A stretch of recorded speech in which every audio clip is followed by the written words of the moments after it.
encontremos hoy. Sí, una alegría. Mira, el sonido está bueno, te oigo bastante bajo, pero... Sí. Bueno, nosotros escuchamos perfecto. Ah, sí, muy bien, Escuchamos importante. muy bien. Sí, sí, señor. Bueno. Bueno, le decía que estamos muy complacidos de tenerlo en nuestro evento. Nuevamente, muchísimas gracias por aceptar la invitación a nuestro tercer simposio internacional, Contactos Interlingüísticos e Interculturales. Me voy a permitir leer a la audiencia el título de la plenaria, el profesor Boaventura, y una corta reseña de su biografía académica. La plenaria del profesor Boaventura de Sousa se titula Las epistemologías del sur, ignorancia esclarecida, ecologías de saberes y traducción intercultural como herramientas para la justicia cognitiva. El profesor Boaventura de Sousa Santos es doctor en Sociología del Derecho de la Universidad de Yale, director de Centros de Estudios Sociales y del Centro de Documentación 25 de Abril de la Universidad de Coimbra, Portugal, y profesor distinguido del Institute for Legal Studies de la Universidad de Wisconsin-Madison, en Estados Unidos. Ha publicado trabajos sobre la globalización, sociología del derecho, epistemología, democracia y derechos humanos. Ha sido galardonado con varios premios, el más reciente de ellos, el premio Frantz Fanon Lifetime Achievement del 2022 de Caribbean Philosophical Association, premio Ciencia y Tecnología de México 2010, el premio Calvin Jr. de la Asociación de Derecho y Sociedad en el año 2011. Bienvenido, profesor Boaventura. Lo recibimos con un abrazo y bueno, puede empezar su plenaria. Hola, pienso que es buenos días para usted. Aquí es buenas tardes. Estoy hablando desde Portugal. Es un placer enorme estar de nuevo en la Unival y sobre todo en Cali, que es una ciudad que está muy cerca de mi corazón y estoy ahí trabajando con colegas, quizás algunos están por ahí, en que estamos a punto de publicar un libro, El siglo del hombre, sobre muchos de los acontecimientos porque pasó en Cali desde 2019. Gustaría mucho de estar en presencia ahí, pero no ha sido posible, entonces vamos a esperar un poquito más. Mire, el tema que les he propuesto es un tema a que me he dedicado bastante en los últimos tiempos, porque me parece que es fundamental entender que no hay justicia social global sin justicia cognitiva, sin justicia epistémica. O sea, sin dar la posibilidad a los diferentes conocimientos que circulan en el mundo, la posibilidad de dialogar entre sí y no hacer la confianza total, exclusiva, en un solo modelo de conocimiento que es la ciencia moderna.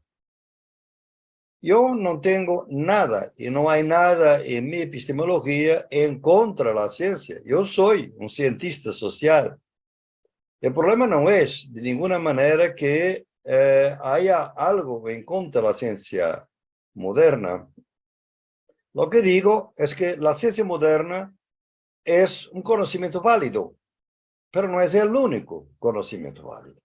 Hay otros conocimientos populares, indígenas, campesinos, urbanos, que circulan en la sociedad, en las luchas sociales, y que no son representados nunca en nuestras universidades, porque ellas se dedican solamente al pensamiento científico. Y como voy a mostrar, el pensamiento científico es tanto más bien defendido cuanto mejor sepamos sus límites.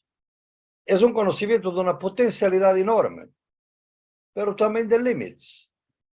Y los cientistas deben conocer esos límites.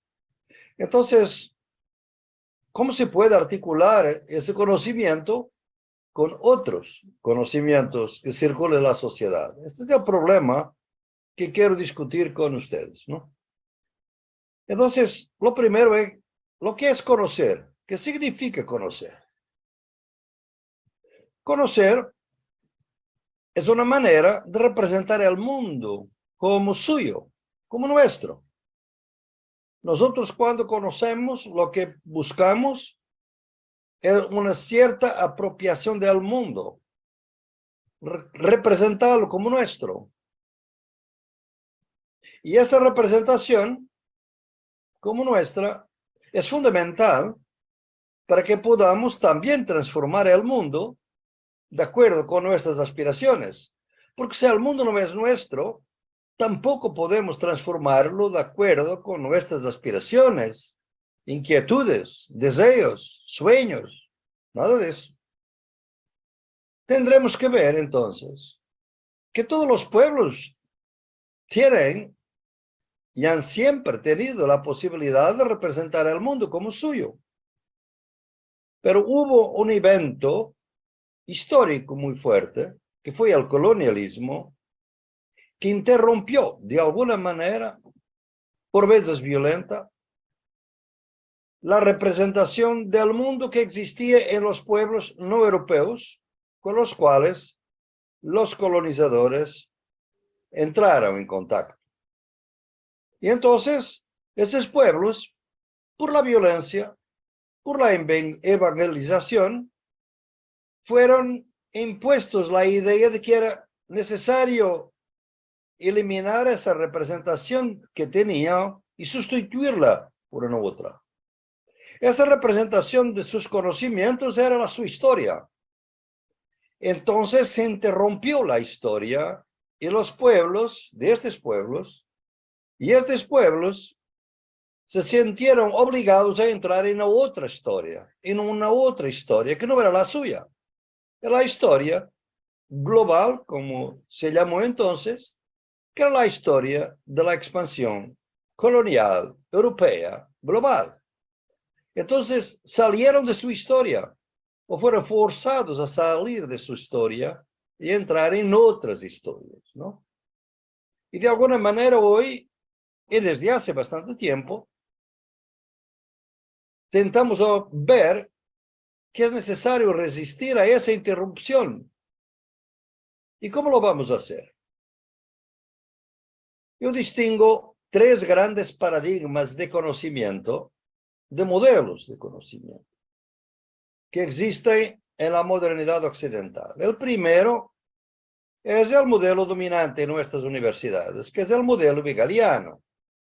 Hegel decía que lo bujo del Minerva volaba simplemente a la noche, porque después de la lucha, después de que todo esté tranquilo, es posible pensar, conocer. Cuando la sociedad está en conflicto y en lucha, no es posible conocer. Conocimiento para Hegel es algo separado, tranquilo y que necesita, digamos, paz, ¿no? Claro que este conocimiento es un conocimiento básicamente dominante, siempre, pero tiene un problema. Es que después de la lucha, solo resta el conocimiento de los vencedores de la lucha. El conocimiento de los vencidos desapareció. Si no desapareció, va a ser suprimido, marginado, ignorado. Entonces el problema es que nosotros muchas veces, si confiamos exclusivamente en el paradigma hegeliano, lo que hacemos es contar la historia de los vencedores de la historia, contada por los vencedores. Los vencidos están ausentes. Y esos vencidos han siempre resistido, pero su resistencia está afuera. De alguna manera, nuestras universidades cuentan la historia de los vencedores y realmente contada por ellos mismos, ¿no? Los africanos tienen un proverbio muy lindo que dicen que la historia de África ha sido siempre contada por el cazador y nunca por el leopardo. El leopardo aquí es la metáfora de los africanos, por supuesto. Pero este es un modelo, pero hay un otro modelo, un segundo modelo de conocimiento, un segundo paradigma, que es el paradigma marxista. Porque el marxista, el pensamiento y el modelo marxista, al revés, quiere conocer antes de la lucha. Todo el trabajo de Marx fue fundamentalmente para preparar la clase obrera para la lucha revolucionaria de libertación, de superación del capitalismo. Pero la clase obrera no tenía por sí misma una conciencia revolucionaria, era necesario crearla. Y eso era el conocimiento marxista y el marxismo. Este conocimiento ha sido muy importante, por ejemplo, en mi formación, y sigue siendo muy importante, ¿no? Pero de alguna manera tiene algunos límites que se notaron bien durante el siglo XX. Y se notaron todavía más claramente cuando movimientos sociales nuevos, que no eran necesariamente clase obrera, ni estaba organizada en sindicatos o partidos obreros, se hicieron más visibles en sus luchas de liberación, de resistencia en contra del colonialismo y el capitalismo y el patriarcado. O sea, el sujeto político de la lucha, que según Marx era simplemente la clase obrera, pareció muy limitado. Por otro lado, de alguna manera, el marxismo era en su raíz, de alguna manera, también un conocimiento eurocéntrico, que tenía la misma concepción de relación de hombre o mujer con la sociedad, en tu humanidad y la naturaleza, por ejemplo. El mismo tipo de relación. Y también creía en la misma concepción de progreso. La diferencia es que el pensamiento hegeliano consideraba que el máximo progreso era la sociedad capitalista y el Estado prusiano, como yo decía, es el fin de la historia. En cuanto para Marx, eso no era el fin. El fin sería el socialismo y el comunismo, ¿no? Pero de alguna manera, la misma idea de una evolución irreversible de la historia por estas fuerzas revolucionarias. Cuando nosotros empezamos a organizar el Foro Social Mundial en 2001, vimos claramente que este modelo también estaba muy limitado. Porque lo que habíamos visto eran hombres y mujeres, movimientos sociales de todas partes del mundo, con diferentes narrativas de emancipación, con diferentes conocimientos, que por cierto nunca habían ni en el modelo hegeliano, ni en el modelo marxista. Pero todos estaban hermanados en la misma búsqueda de la verdad y de la liberación, pero de muchos puntos diferentes. Y habría que reconocer ese protagonismo de ese movimiento indígena, por ejemplo, un movimiento afro, latinoamericano, por ejemplo, muy fuerte, a pesar ya en ese momento. Todo eso nos ha dado cuenta que quizás habría que pensar en un tercer paradigma de conocimiento epistemológico, que es el conocimiento nacido en las luchas. No el conocimiento antes de las luchas, no el conocimiento después de las luchas, pero el conocimiento nacido en las luchas y que por veces obviamente también usado en las luchas, producido antes, pero usado en las luchas. Y esto, llamé a esto las epistemologías del sur. Pero las epistemologías del sur es un nombre nuevo para una práctica muy antigua. Desde siempre los pueblos han utilizado sus conocimientos en sus luchas. Pero una característica interesante, que tal vez muchas veces nos ha pasado despercibida y que fue ignorada, era que realmente en las luchas muchas veces se mezclan muchos conocimientos. Conocimientos científicos, religiosos, populares, de diferentes tipos. Porque la lucha es creativa, es caótica muchas veces, es innovadora.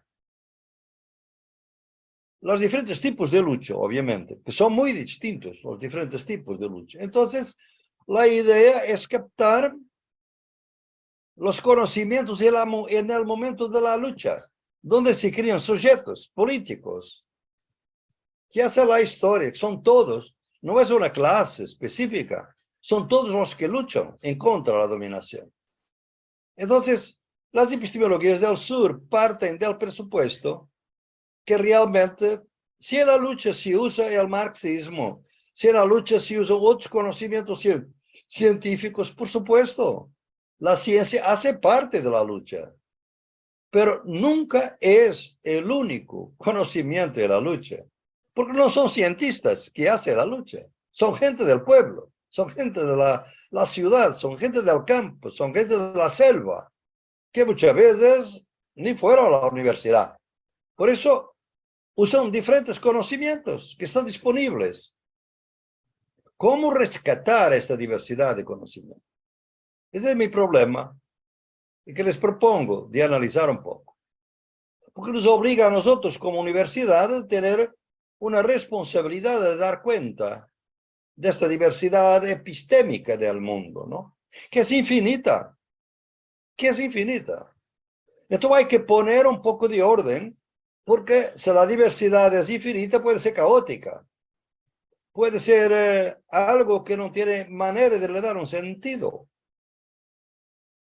Entonces, con base en mi experiencia con los movimientos y organizaciones sociales, he llegado a algunas conclusiones abiertas, por supuesto, que les gustaría de transmitir. La primera es que vivimos en sociedades que muchas veces consideramos sociedades capitalistas, el marxismo nos ha enseñado eso, pero no son solamente capitalistas, son colonialistas y son patriarcales. O sea, me he dado cuenta que las tres grandes dominaciones principales modernas son el capitalismo, el colonialismo y el patriarcado. ¿Por qué estas tres? Estas tres son las principales, hay otras, claro, por supuesto. Si voy para India, tengo que considerar el sistema de castas. Si estoy en el Medio Oriente, tengo que considerar el sistema de la religión política, obviamente. O en India en este momento también. Entonces, hay varios tipos de dominación, pero las principales parecen ser estas. Son distintas. Claro que esto obliga de inmediato a un cuestionamiento, porque mucho del pensamiento eurocéntrico, incluso el pensamiento marxista, ha considerado durante mucho tiempo que el colonialismo había terminado con las independencias. No terminó, siguió, cambió de formas. Lo que terminó fue el colonialismo histórico. Pero el colonialismo continuó. ¿Qué es colonialismo? Es el sistema de degradación ontológica de la gente. Es la posibilidad de considerar que hay grupos sociales que son inferiores y en que la modernidad eurocéntrica son inferiores en razón racial o etnocultural y en relación al género. Cuerpos racializados, cuerpos sexualizados, son los cuerpos considerados inferiores. Y por eso la modernidad eurocéntrica lo que hace es establecer una línea invisible, pero radical, que la llamo la línea abisal, entre los plenamente humanos y los no plenamente humanos. Los que son considerados inferiores. Poblaciones negras, quilombolas, indígenas, mujeres durante mucho tiempo, LGTBIQ+, todos fueron considerados y son muchas veces, siguen siendo considerados inferiores. Pero el colonialismo no es simplemente racismo, es el despojo en contra de los pueblos indígenas, por ejemplo, los campesinos, que sigue por el neoextractivismo, por la violencia policíaca, el terrorismo de Estado. Ustedes saben, yo he sido miembro del Consejo Asesor de la Comisión de la Verdad en Colombia desde 2017. Y me he dado cuenta que hasta ahora, hasta el gobierno del presidente Petro y de vicepresidenta Francia Márquez, realmente la violencia del Estado en contra de las poblaciones ha sido tremenda, digamos. Poblaciones negras, indígenas y también mujeres. Entonces, realmente lo que tenemos que ver es que en este modelo no hay humanidad. Humanidad es un proyecto, no es una realidad. Porque estamos divididos entre los plenamente humanos, que son relativamente protegidos por la democracia, por los derechos humanos, por el sistema judicial, y los no completamente humanos, los subhumanos, que no tienen de hecho defensa propia. Que se puede decir que se aplica formalmente la ley, pero vemos todos los días la represión, la ilegalidad, la impunidad con que son tratados en la vida. Esa exclusión radical es lo más difícil para nosotros, en la universidad, sobre todo, porque fuimos entrenados con la idea de que todos nosotros somos iguales y libres, que es la idea capitalista de la libertad y de la igualdad de todos, ¿no? Pero el capitalismo no funciona sin que haya poblaciones que son consideradas inferiores, degradadas ontológicamente. ¿Por qué? Porque el trabajo libre que es presupuesto por el capitalismo no se sostiene en la sociedad sin trabajo altamente desvaluado, de los esclavos, por ejemplo, por los migrantes hoy en día, y trabajo no pagado, trabajo gratuito, o trabajo de las mujeres, que nosotros los marxistas durante mucho tiempo consideramos que era un trabajo reproductivo, no productivo. ¿Cómo es posible que aceptemos la idea que el trabajo de cuidar de la casa, de criar familia, de tener hijos, no es productivo? Es productivo de la vida, pero no es productivo para el mercado, y por eso se consideró reproductivo. Entonces la línea abisal ha creado todo esto, una gran invisibilidad de las realidades de los pueblos, que están en los barrios periféricos, en el campo, poblaciones racializadas, poblaciones sexualizadas, consideradas menos humanas que otros. Y por eso se creó lo que llamo una sociología de ausencias. No se ven, no se notan, no son relevantes, todo lo que hacen es peligroso o no se conoce. Pero si nosotros nos damos cuenta que hay, y esa es la tarea de las epistemologías del sur, que esta línea abisal exactamente existe, entonces tendremos que estudiar y de conocer lo que está del otro lado de la línea, de los excluidos radicalmente. Y ahí emergen una riqueza enorme de prácticas sociales, culturales, de conocimiento. Yo lo que llamo la sociología de las emergencias.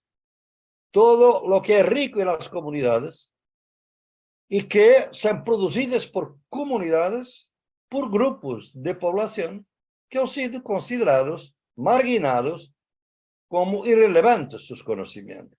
Hay que rescatar esos conocimientos. No para decir que todo es válido, no, por supuesto. Lo que hay que ver es que dar oportunidad a esos conocimientos que discutan con el conocimiento académico, con el conocimiento científico. Porque como digo, siempre, y muchos de ustedes ya escucharon esto, para ir a la luna necesito conocimiento científico, pero conocer la biodiversidad de la Amazonía yo necesito de conocimiento indígena. Para diferentes propósitos, yo necesito diferentes conocimientos. Entonces, en mucho breve resumen, la idea de las epistemologías del sur es rescatar todo esto de la riqueza epistémica del mundo e intentar un diálogo entre la ciencia moderna y los conocimientos populares, vernáculos, que han sido completamente desclasificados por el pensamiento eurocéntrico.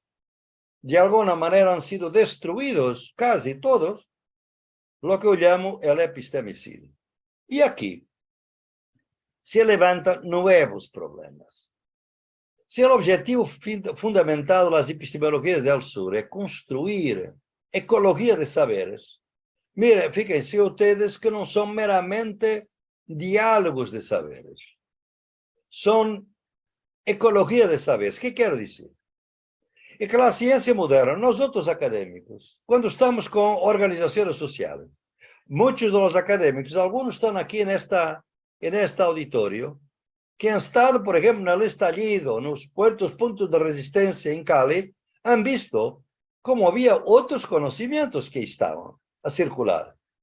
Se creó mismo la universidad para el barrio, donde estaban académicos y gente de los puntos de resistencia.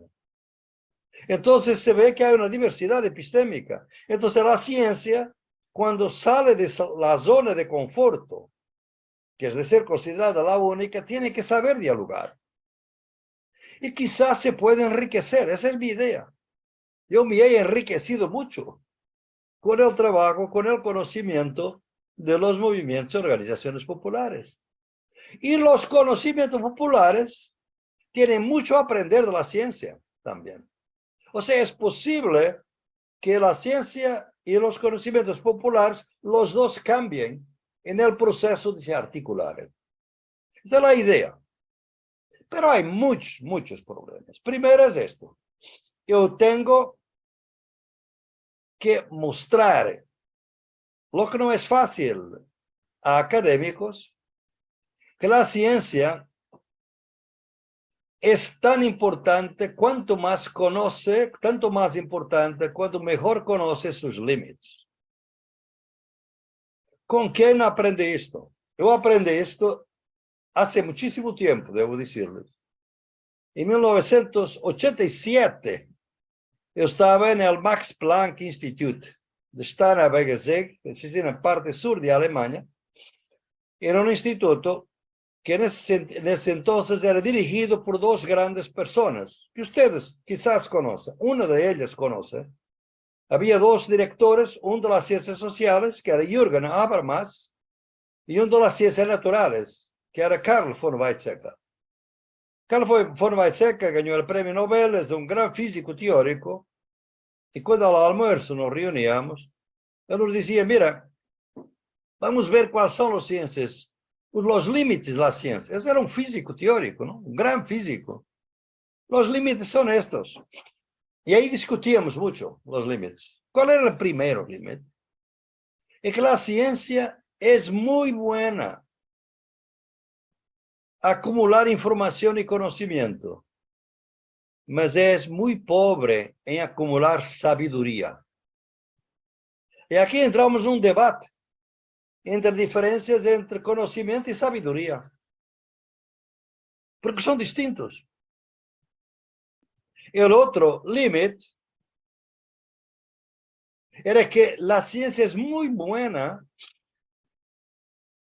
para desarrollar la capacidad técnica de nuestro control técnico del mundo, pero es pobre en evaluación ética. Bueno, obviamente, se recordaba de Hiroshima, de la bomba atómica, donde el progreso tecnológico de la bomba no fue acompañado por un progreso ético de defensa de la vida. Como ahora mismo estamos en lo mismo. Tenemos la inteligencia artificial que está entrando en nuestras vidas totalmente. Está entrando mucho más que ustedes piensan. Porque lo que estoy diciendo ahora, vuestros nombres, vuestras caras, todo lo que está aquí, está siendo registrado por las empresas que dominan el Zoom y la conexión. Todo está siendo acumulado. por ellos, ¿no? No tenemos propiedad sobre lo que decimos sobre nuestra subjetividad, ¿no? Es tremendo esto. Qué acumulación de conocimiento. ¿Qué tecnología nos va a permitir? Que son los algoritmos que van a dominar nuestras vidas. Pero no tenemos una evaluación ética de las consecuencias de la inteligencia artificial. Pero el límite más profundo de la ciencia, nos decía Weizsäcker, eso era muy importante, es que la ciencia no sabe, o por otra, solo responde a las preguntas que pueden ser formuladas científicamente. Piense un poquito. La ciencia solamente responde a las preguntas que pueden ser formuladas científicamente. Pero hay muchas preguntas que no pueden ser formuladas científicamente. Por ejemplo, ¿qué es felicidad? ¿Por qué estamos aquí, en la vida, en este mundo? ¿Para dónde vamos? ¿Nuestros ancestros están con nosotros aquí? Son preguntas importantes, pero no se pueden formular científicamente. Y por eso cada una de estas preguntas es considerada irrelevante para la ciencia. Y cuando la ciencia intenta responder a estas preguntas es un desastre.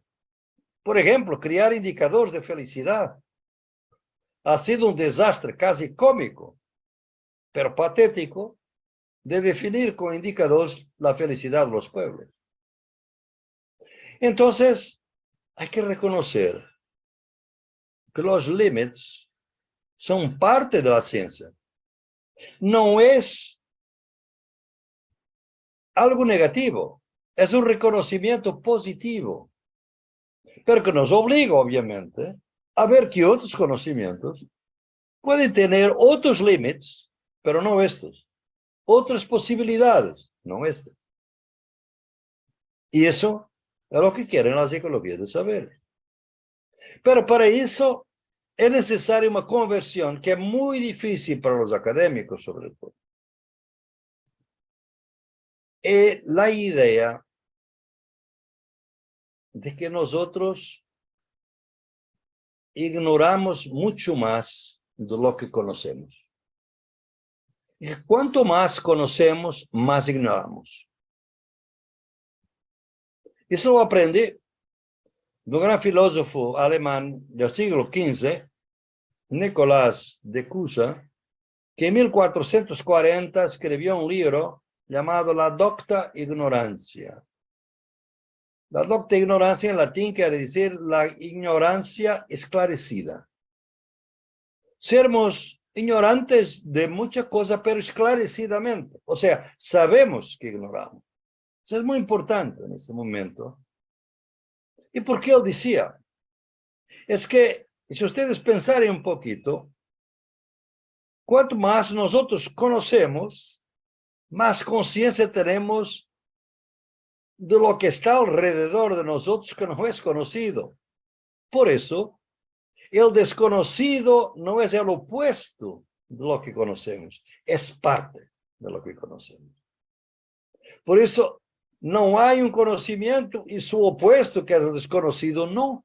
Nos conocemos cargando siempre ese límite del desconocido. Y eso es que es la ignorancia esclarecida. Y el pensamiento eurocéntrico no ha sido esclarecido en su ignorancia. Al contrario, ha sido ignorante, en el sentido de lo que no es cognoscible, lo que no se puede conocer por vía científica o filosófica o teológica, no es relevante. La gran ignorancia moderna ha sido esta. Por eso, hay al contrario de sermos ignorantes, esclarecidos. Esto nos obliga a una cierta humildad en nuestros conocimientos y en nuestras interacciones. Entonces, la idea de una ignorancia esclarecida es fundamental para ver los límites y las posibilidades de la ciencia. Y cuando los vemos, nos damos cuenta que realmente la ciencia prospera mucho mejor cuando sabe que no sabe todo y que hay otros saberes que pueden complementar. Yo en mis primeros trabajos de campo, muy joven, como muchos de ustedes ahí, yo como estaba siguiendo los métodos de sociología cualitativa, hice observación participante en una barriada, favela, como se dice en Brasil, y ahí viví varios meses. Y les digo que ahí aprendí lo que años más tarde Weizsäcker diría la distinción entre conocimiento y sabiduría. Porque yo conversaba horas y horas con el pastor, con el zapatero, que era, el zapatero era iletrado, pero tenía una sabiduría de vida. Lo que debemos creer en la vida, lo que es la felicidad, cómo debemos comportarnos, cómo debemos ser éticamente bien ciudadanos. Había una sabiduría en estos hombres y mujeres que no se traducía en títulos. No eran diplomados, no eran doctorados, pero tenían sabiduría. Y por eso yo pienso que puedo ser mejor cientista conociendo los límites de mi ciencia. Podría quedarme por ahí, pero como decidí que la responsabilidad social del académico es también contribuir y participar en las luchas sociales, yo tendría que saber que en esas luchas hay otros conocimientos y que hay que lograr articularse con ellos. Entonces, si estas articulaciones son posibles, esas ecologías de saberes, ¿cómo se hacen? Es complicado, obviamente, ¿no? Pero lo cual nosotros no somos entrenados en la universidad. Entonces son dos procedimientos que me parecen muy importantes, entre muchos otros, pero aquí no tengo tiempo de detallar, que me parece importante. Lo primero es el tránsito, la transición de las monoculturas para las ecologías. Yo voy a hablar de ecología de saberes. De hecho, no son una ecología, son 5 ecologías las que debemos conquistar a través de las epistemologías del sur. Porque son 5 las monoculturas dominantes de nuestro tiempo. ¿Cuáles son las monoculturas? La primera, ya lo referí, que es la monocultura del saber riguroso. Solamente hay un conocimiento riguroso que es la ciencia. En el siglo XVII era la ciencia, la teología y la filosofía. A partir del siglo XIX era prácticamente la ciencia, el único conocimiento válido, ¿no? Una monocultura. Entonces, de esta monocultura hay que transitar para una idea de ecología. Que no es, como digo, como he repetido siempre, no es en contra de la ciencia. Es obligar a la ciencia a tener un diálogo, a enriquecerse con otros saberes. Primera transición. La segunda es la monocultura del tiempo lineal, la idea del progreso irreversible, que es un progreso que sigue en la misma dirección y por eso los pueblos coloniales son menos desarrollados, tienen menos progreso y su destino es lograr el mismo progreso de los pueblos desarrollados. No tiene alternativa. El tiempo lineal es eso. Pero hay otros conocimientos de tiempo en el mundo que no respetan el tiempo lineal. Por ejemplo, si ustedes son hijos o nietos de campesinos, van a ver que los campesinos tienen otro concepto de tiempo. Los pueblos indígenas tienen otros conceptos de tiempo. Por ejemplo, el tiempo circular de la cementerio y la cosecha, por ejemplo. Son otros tiempos circulares que no son tiempos lineales. Entonces, pasar de una monocultura del tiempo lineal a una ecología de temporalidades es fundamental. Y ahí ustedes llegan a una conclusión muy importante, en que en todos estos siglos hubo progresos, pero no hubo progreso. La idea de un progreso en el singular es una idea muy errónea. Claro que ha habido progresos de diferentes tipos, pero muchos retrocesos de otro tipo. Hubo progresos, no hubo progreso en el singular, ¿no? La tercera monocultura es la monocultura que todas las diferencias tienen una jerarquía.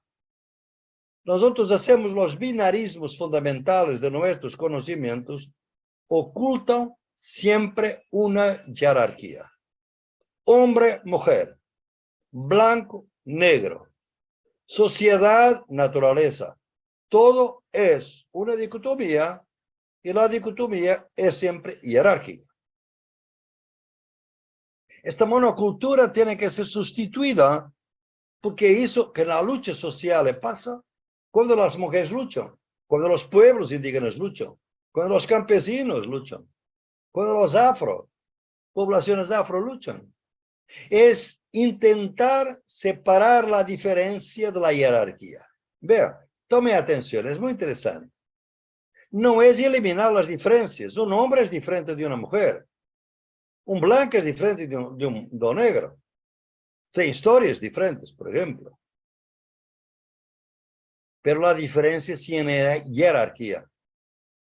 Podemos ser diferentes sin jerarquías. Esto serían las ecologías de las diferencias, ¿no? La cuarta monocultura, que es muy dominante en nuestras universidades, hoy todavía más, es la monocultura de la escala dominante. Todo lo que es universal es más importante de todo lo que es particular. Todo lo que es global es más importante de lo que es local. ¿Por qué? Cuando sabemos que muchas veces hay muchas cosas particulares y locales que son muy importantes en nuestras vidas.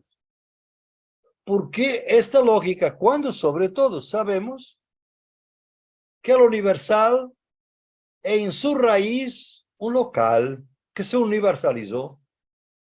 Muchas de las ideas universales que tenemos hoy son ideas que eran locales, digamos, en Europa y que después se universalizaron al mundo. Es una idea impensable y es difícil imaginar por qué es tan dominante. ¿Sabe lo que es el universal? El universal es todo lo que es válido independientemente del contexto. Es muy difícil de imaginar cosas que no son totalmente independientes, que son totalmente independientes del contexto. Por eso es muy importante de ver que hay otras escalas que deberíamos articular. El global puede ser importante en algunos casos, pero en otros es el local. Porque el global ocurre en el local. Cuando los campesinos tienen sido forzados a abandonar sus tierras para una minería canadiense, ¿qué es eso? Es la globalización, ocurre en su territorio. La globalización ocurre en el local. Nosotros tenemos que aprender a esta ecología de escala. Finalmente, la última monocultura es la monocultura de la productividad. Que la productividad de las personas, de las producciones en una fábrica, se mide siempre por un solo ciclo de producción. Un solo. Y eso sabemos muy bien lo que es, el trabajador sabe. Pero si ustedes imaginan que en la vida hay muchos otros ciclos, por ejemplo, nosotros no podemos de manera ninguna definir nuestra productividad en un ciclo de producción. Es un ciclo de la vida, que son muchos años. Hay años en que producimos mucho, hay años que no producimos. Los campesinos, por ejemplo, cuando tienen su tierra, durante un año cultivo esta tierra. Y al año siguiente, la tierra tiene que descansar. O sea, la productividad es multiciclo. No es un solo ciclo de producción. Entonces hay que pasar de la monocultura, de la productividad capitalista a las ecologías de productividad. Y ahí sí vamos a valorar la economía indígena, campesina, urbana, local, cooperativa, asociativa, feminista, otras formas de economía que no son la economía capitalista. Entonces, rescatar las emergencias es necesario este pasaje de las monoculturas a las ecologías, donde está la diversidad del mundo, de hecho, ¿no? Pero es necesario un otro procedimiento, un segundo procedimiento, que es la traducción intercultural. ¿Qué es eso? Es que realmente los diferentes conocimientos no son simplemente conocimientos, son culturas. Y cuando intentamos crear diálogos y ecologías entre conocimientos, estamos muchas veces a atravesar diferentes culturas. Y no nos damos cuenta. Cuando un juez está en el tribunal, en la corte, y tiene pueblos indígenas acusados o acusadores, él no se da cuenta que aquella persona no es un acusado, digamos, igual a un blanco, es indígena, trae una otra cultura consigo. Él tiene que tener sensibilidad, pero no la tiene, porque está dominado por una monocultura. ¿Comprende? Entonces es necesario rescatar esa ecología. Pero la verdad es como son diferentes culturas, puede haber incompatibilidad. Es necesario hacer traducción entre las culturas. Porque las culturas no son totalmente transparentes entre sí mismas, pero tampoco son totalmente inconmensurables. Hay posibilidades de articulación intercultural. Les doy un ejemplo. Nosotros hablamos de naturaleza. Los pueblos indígenas hablan de naturaleza. Nosotros, digamos, el pensamiento eurocéntrico, los ingenieros, los químicos, los biólogos, los sociólogos, etc., hablan de naturaleza. Los pueblos indígenas también, los pueblos campesinos también. ¿Es el mismo concepto? No, no es el mismo.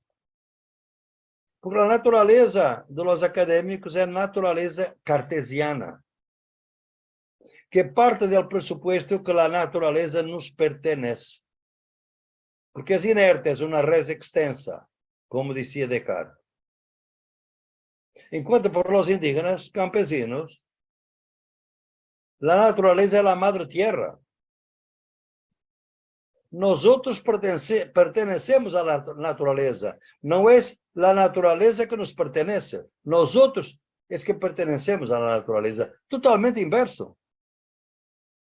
El concepto de territorio es un concepto de identidad cultural. Maestro Buenaventura, muy interesante su charla. Nos quedan un minutico para dar tiempo para que las personas puedan conversar y puedan hacerle preguntas y Yo comentarios. voy a terminar dentro de un minuto. Perfecto, gracias. Entonces, la traducción intercultural es fundamental para podermos dar cuenta que por veces estamos de acuerdo sin saber que estamos en desacuerdo. Porque estamos hablando con el mismo concepto, pero con concepciones, entendimientos culturales muy distintos. Entonces, con estos procedimientos, a mi juicio, es posible rescatar un poco la diversidad epistémica del mundo y es eso que les propongo. Y claro, siempre con la idea de que no piensen que es fácil y que no piensen que lo vamos a lograr de un día al otro en las universidades o en la sociedad. Porque muchas veces somos boicoteados por nuestra misma buena voluntad.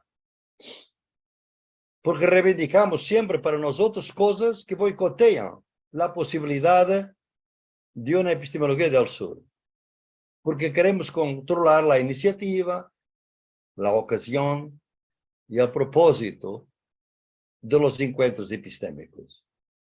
Eso de alguna manera es seguir todavía con monopolio, con un control y un privilegio. Entonces, yo pienso que lo que tenemos hoy es una tarea histórica de caminar lentamente para una transición paradigmática que va a llevar, obviamente, generaciones, pero es la única que puede rescatar la universidad de no ser una empresa capitalista como otra, que será dentro de pocos años con el neoliberalismo entrar dentro de nuestras universidades. Muchas gracias.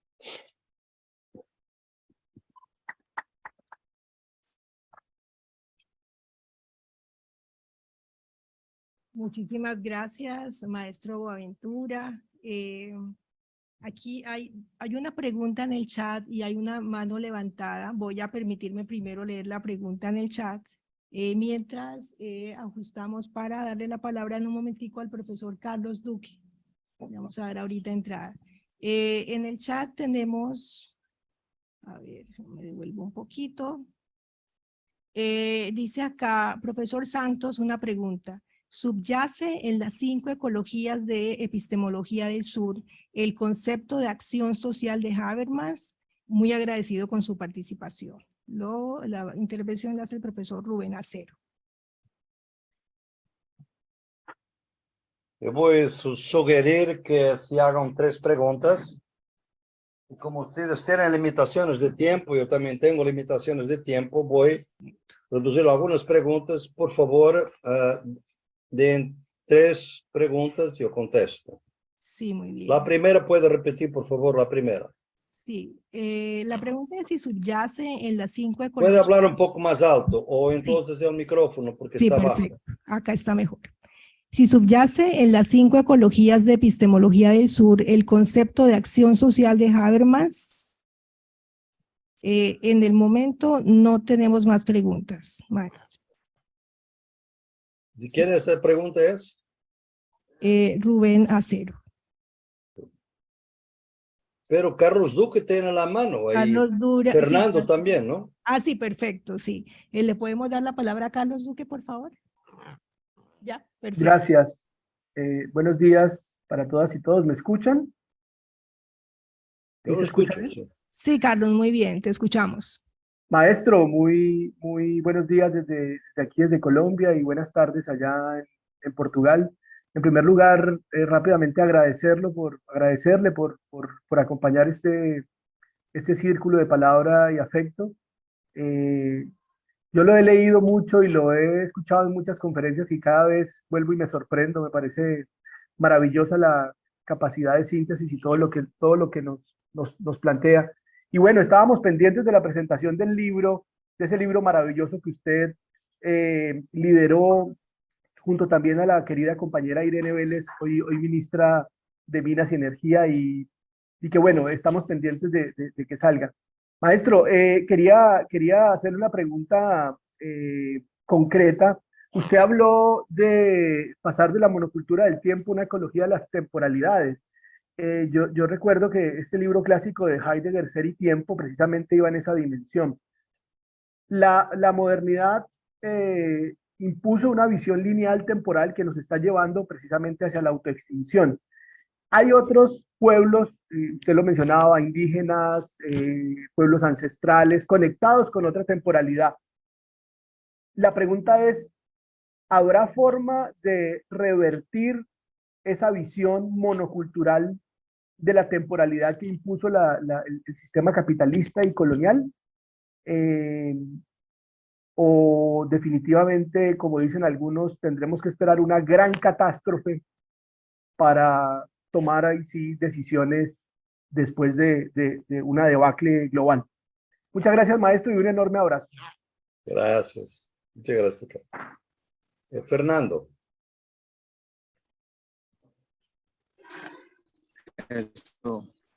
Sí. Muchas gracias, doctor Buenaventura de Sousa. Mi nombre es Fernando Galambás, del departamento del Cauca, Colombia. Usted está, cuando lo interrumpieron, estaba tratando de dar una idea sobre lo que es el territorio visto con una visión amplia, ¿no? Y más integral. Me gustaría que terminara de darnos esa idea, el concepto del territorio desde una visión diferente, ¿no? Alternativa.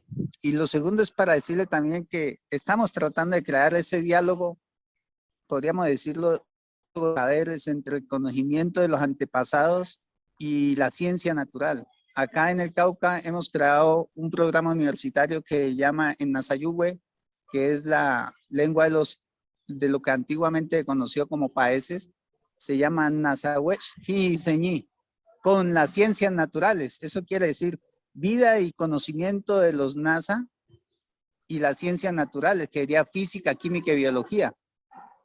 Y en el intermedio de ellos en el intermedio de la doble espiral, ¿no? Va el Cuchuhuevia, que es dialoguemos, conversemos, ¿no? Porque es interesante partir de lo que Foucault planteó, que es la voluta trilobada, tradición, magia y razón, que a mi entender esa razón socrática amputó a la ciencia de esa magia y de esa tradición. Entonces, tenemos ese programa, queremos impulsarlo para que se puedan conocer esos dos saberes, pero sin hegemonizar, porque el problema de lo de la interculturalidad realmente es que se ha metido todo eso que han llamado lo propio o lo tradicional dentro de las estructuras de la ciencia, y la ciencia subsume todos estos conocimientos desde su racionalidad, amputando la magia. Entonces, o aquello que se ha llamado el objeto de estudio, ¿no? Donde realmente vuelven al otro un objeto. Entonces, es como plantearle que hay esa propuesta acá en el Cauca, ¿no? Que algún día ojalá uno pudiera hacérsela llegar a usted para que la conozca y haga su aporte también. Y el otro concepto de territorio para que usted nos lo acabe de completar cuando fue interrumpido. Gracias, maestro. De nada. Muy bien, muchas gracias. Entonces, profesora Norbela, me permite, ahora podría contestar a estas preguntas, ¿no? Y después, Claro que sí, sí, maestro. Claro podemos que hacer un otro conjunto de 3 preguntas. Rubén, muchas gracias. Son todas 3 preguntas importantes. Muchas gracias. Mira, el concepto de acción social de Habermas, como todo el concepto de la filosofía de la acción comunicativa, básicamente, ¿no? Es el concepto que lleva más lejos la riqueza del pensamiento liberal eurocéntrico, y lo hace muy bien, pero es dentro de un marco, digamos, que tiene el mismo marco de conocimiento eurocéntrico, hegemónico, y que tiene una idea, sobre todo esta idea que es muy propia del liberalismo radical, que es la idea de que realmente hay una igualdad que permite la solución ideal, como tú sabes, la situación ideal, como él decía, la ideal situación de Habermas, de comunicación, es la transparencia de los argumentos entre la comunicación. Y la acción social es básicamente la idea de la comunicación transparente.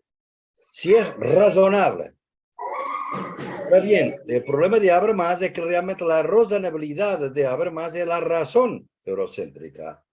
Y por eso no puede imaginar, por ejemplo, toda la idea de la acción es una acción, si tú miras, sobre todo en el proyecto que él llama del proyecto del occidente incompleto, de la modernidad occidental incompleta, como él considera, es un brillante filósofo, como puedes imaginar.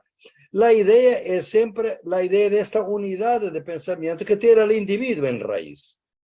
Pero hay muchas culturas, porque el pensamiento eurocéntrico tiene esta idea del empoderamiento individual, de la libertad como libertad económica y libertad de este individuo, que tiene después la idea de la democracia liberal. Ahora, este empoderamiento individual, como tú ves ahora, está llevando a la esclavitud de los cuerpos. Tú ves hoy que los jóvenes que están en la Uber, que trabajan para la Uber, se consideran autónomos, pero son autónomos ¿de qué? Si no trabajan tantas horas, no pueden comer, no tienen derechos, no se puede organizar en un sindicato, excepto si están en Inglaterra ahora. O sea, es una autoesclavitud. La autonomía liberal está creando una autoesclavitud. Y ahora con la inteligencia artificial, te digo, la subjetividad individual occidental se desaparece, digamos.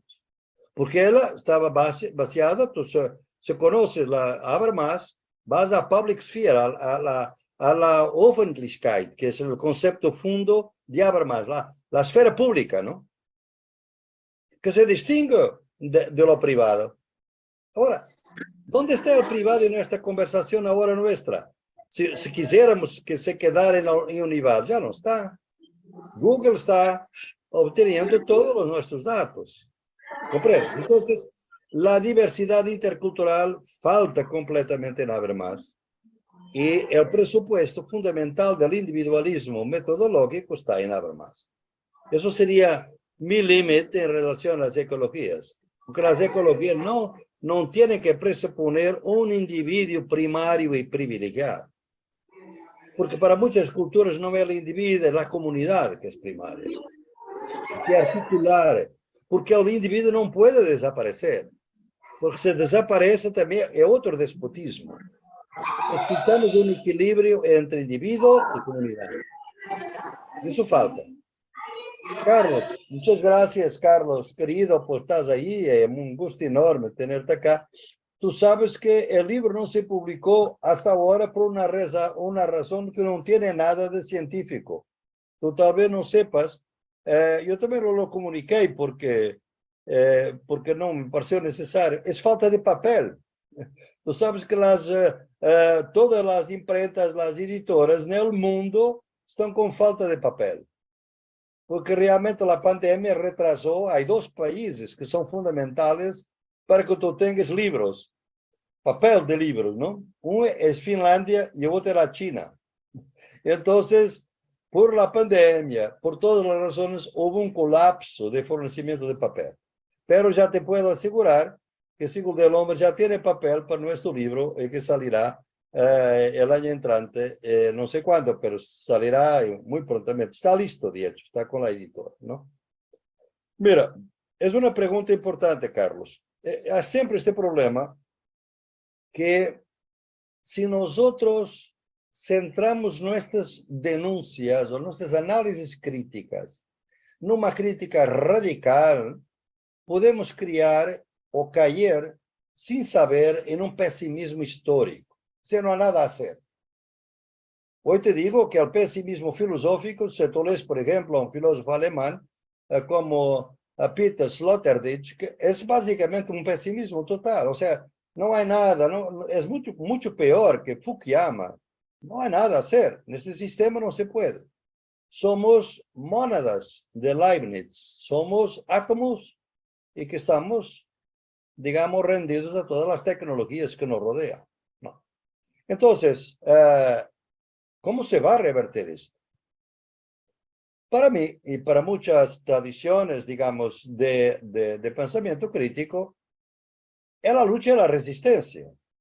No sabemos nunca si podemos lograr la superación de capitalismo, colonialismo, patriarcado. Pero no vamos a desistir de luchar. ¿Y por qué no desistimos? Porque nosotros, que tenemos salarios quizás regulares, mucha gente ya no los tiene, mismo en la universidad, estamos con alguna seguridad de vida, podemos planear, podemos pensar que está todo peor y que va a ser todo muy grave. Pero la gente que está en la miseria, en la pobreza, que alimenta a sus hijos hoy, pero no sabe si los puede alimentar mañana, si está en su tierra hoy, pero mañana puede ser despejado, destruido o expulsado de su tierra. Eso crea una incertidumbre que los obliga a resistir. No puede ser cínicos, no se puede resistir. Entonces, las dos teorías ahora están siempre pendientes. Sigamos luchando en el sentido que si no podemos mismo eliminar estas dominaciones, podemos disminuir su agresividad y su violencia. Y los otros que dicen, no, esto tiene que pasar por una gran catástrofe. Una guerra, por ejemplo.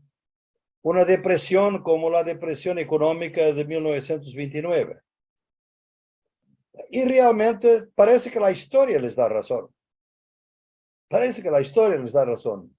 Pero, Carlos, aquí es un problema que tal vez solamente los psiquiatras nos pueden resolver. Nosotros no somos capaces de teorizar la desgracia más completa. Porque ela es muy destructiva. Mira, si ahora vamos a pensar que será una guerra nuclear, yo estoy ahora en Europa y se habla de guerra nuclear acá. ¿Qué es la guerra nuclear? Puede destruir. Tú ves hoy lo que es la ficción científica. Es la idea de una guerra nuclear que ya pasó, los humanos ya no están. Son monstruos, son otras entidades. Es muy importante conocer todos estos filmes y libros de ficción científica, porque tiene algo de nuestro tiempo. Entonces me parece que es posible reverter, no sabemos hasta qué punto. Esta es la incertidumbre, que es también una incertidumbre epistemológica. No podemos ser tan arrogantes de que vamos a lograr todo rápidamente, no me parece, ¿no? Pero hay que seguir, esta sería mi línea, digamos, como tú sabes, yo no soy un intelectual de vanguardia, soy un intelectual de retaguardia. Como trabajo con los movimientos, no me parece que yo pueda desistir, digamos, de cambiar el mundo mismo, sabiendo que quizás no lo puedo cambiar totalmente, ni sé lo que sería. ¿Sería bueno un cambio total? No sé, comprende. Esta incertidumbre es fundamental introducirnos hoy, porque cuando trabajas con los más jóvenes, tú eres un joven, pero hay todavía más jóvenes acá. Los jóvenes trabajan todos los días con la incertidumbre, no con la certeza, ¿no? Algunos, claro, que quizás quieren certezas, pero no es posible. Fernando, muchas gracias. Yo te doy mi email. Tú lo puedes obtener aquí de nuestra directora de esta sesión, porque lo tiene ella. Tú lo puedes poner tú ahí para ti. Tendré mucho gusto en conocer lo que ustedes están haciendo en el Cauca.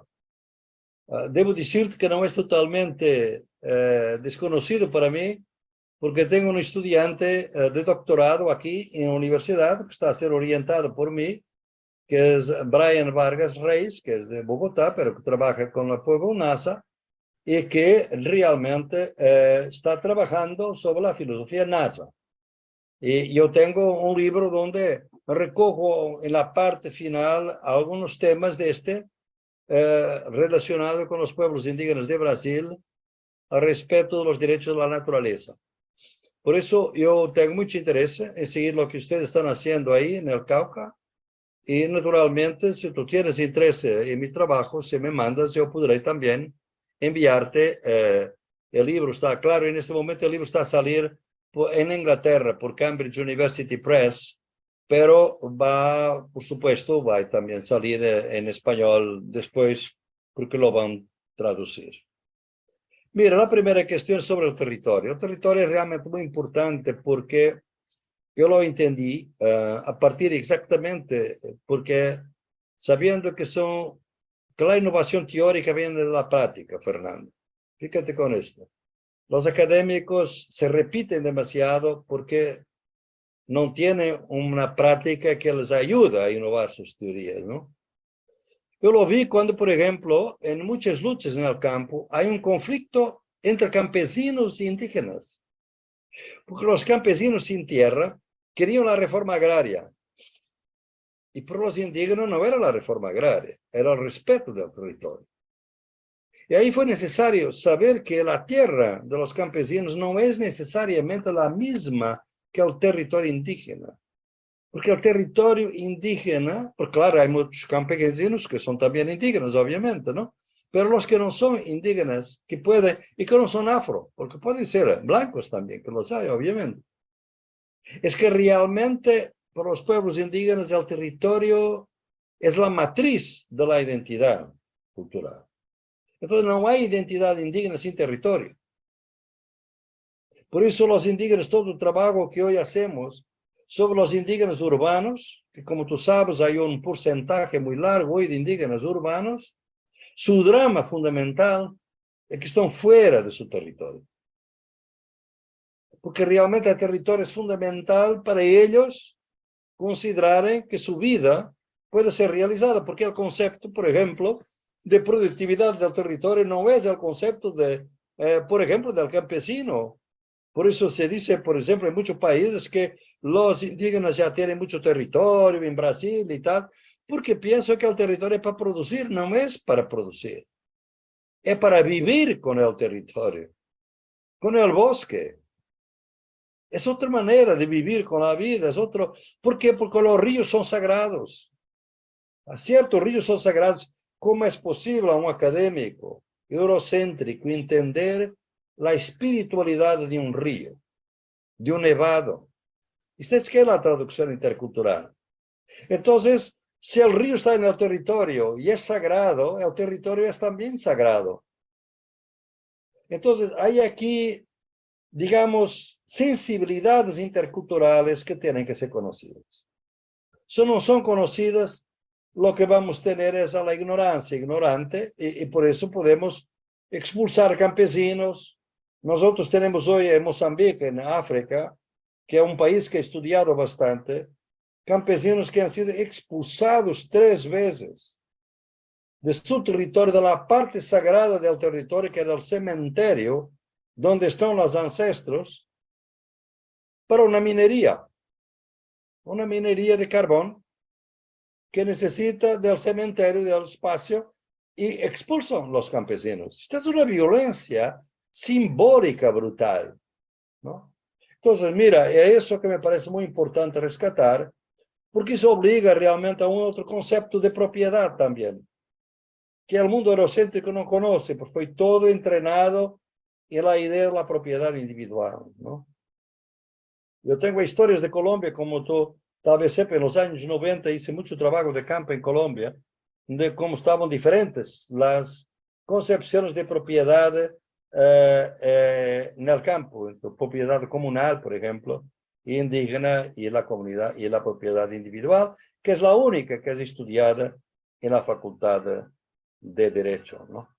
Entonces, me parece que ese diálogo que tú estás intentando y que ustedes están intentando con la ciencia natural es muy importante, ¿no? Porque realmente hoy tú tienes corrientes de la física, de la química. Tenemos cientistas, no son simplemente los más conocidos que entraron en diálogos interculturales con la filosofía hindú, y, por ejemplo, Capra, Fritjof Capra, por ejemplo, fue muy conocido, pero hay muchos otros, Sheldrake, tantos otros que han intentado, o después, intentar de ver cómo se podría hacer un diálogo intercultural entre la ciencia y otras concepciones. Y ahora mismo, por ejemplo, este concepto de espiritualidad está siendo discutido por grandes filósofos, digamos, ¿no? Porque se han dado cuenta los límites del concepto de espiritualidad eurocéntrico, que fue considerar que la espiritualidad es religión, cuando no es nada religión, no tiene nada a ver con la religión. Entonces me parece que es posible eso, ¿no? Ahora, es muy difícil, y sabes, porque la dificultad, Fernando, es esta. Es que cuando nosotros intentamos un diálogo intercultural, un trabajo de traducción intercultural, pensamos que estamos a partir de cero, y no estamos. Tú estás en una mesa de trabajo con gente indígena, no es tú. La idea que esta persona está en tu frente, mírate y ve en ti la superioridad de la dominación capitalista y colonialista eurocéntrica. Tú no eres una persona, es un mundo simbólico, universal, hegemónico, personalizado. Y por eso no podemos pensar que de un momento al otro vamos a estar en igualdad y que el diálogo es horizontal. No, no es. Hay un esfuerzo generacional para ir tomando conciencia. Por eso el concepto de ignorancia esclarecida es fundamental. La horizontalidad se conquista, no es un dato. en la traducción intercultural. Y solo podemos aprender con los grandes traductores interculturales. Hay varios que han sido muy importantes en mi trabajo. Por ejemplo, Gandhi es uno de ellos. Otro es Raymond Panikkar, que trabajó sobre todo con la cultura hindú. O sea, hay muchas formas de que podemos, con mucha humildad, intentar ese tipo de diálogo. Pero te agradezco mucho y a ustedes las preguntas. Yo tengo tiempo si hay para un otro conjunto de 3 preguntas, por favor, profesor. Si hay tiempo, si hay preguntas. Sí, Si no hay sí, preguntas, no, terminamos. tenemos la sala comprometida para la siguiente sesión y también somos Un poco más alto, por favor.